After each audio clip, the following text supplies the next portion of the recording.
Dictation start now. I am coming here today from Bihar, where I performed or helped in the opening ceremony of a very magnificent piece of work of Indian engineers, the Great Dam. This, I am told, is the longest in the world. A day before that, I performed or participated in a completely different function at Nalanda, a great university center of 1500 years ago in Magad, which is now Bihar. At this place where the ruins of the university still exist, my mind went back to the days of the Buddha. I thought of his message, which, apart from its religious significance, was a message of tolerance, a message against superstition, rituals, and dogma. It was a message essentially in the scientific spirit.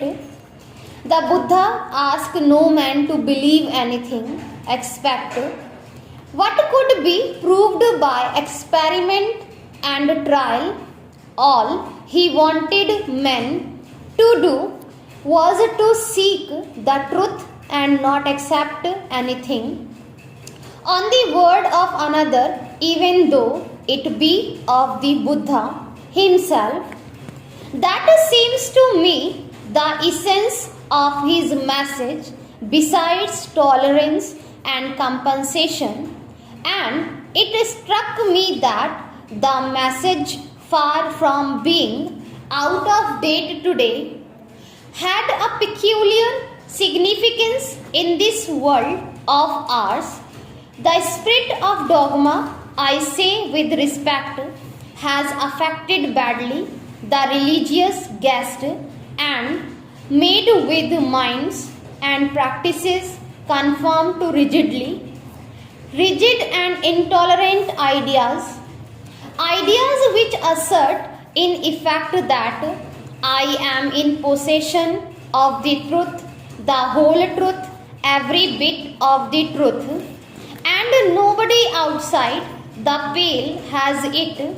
Narrow men's minds, shutting the door against a tolerant and objective approach, where men not only look up at the heavens without fear, but are also prepared to look down into the pit of hell without fear. It seems to me that people in the Buddha's time were more advanced in tolerance and compensation than we are, although they were not so advanced in technology and science. While I was there, it struck me that quite apart from the religious issues, there might be something worthwhile in the traditional view of life, because it is a tolerant view of life. While it may hold one opinion, it respects the opinion of the others and allows that there may be truth in the others' opinions too. It looks at the universe and the mysteries of the universe and tries to find them in a spirit of humanity. That is their approach to their religion. The scientist is supposed to be an objective seeker after truth. Science has grown because, in a large measure, the great scientists have sought truth in that way. But I suppose no man today, not even a scientist, can live in a world of his own, in some kind of ivory tower, cut off from what is happening. Therefore, science today has perhaps begun to cross the borders of moral and ethics. If it get divorced completely from the realm of mortality and ethics, then the power it possesses may be used for evil purposes. But above all, if it ties itself to the gospel of hatred and violence, then undoubtedly it will have taken a wrong direction, which will bring much peril to the world. I plead with the scientist here and elsewhere to remember that the scientific spirit is essentially one of tolerance, one of humility, one of realization that somebody else may also have a bit of the truth. Scientists should not that they do not have a monopoly of the truth, that nobody has monopoly, no country, no people, no book. Truth is too vast to be contained in the minds of human beings or in books, however sacred. Let us be a little humble.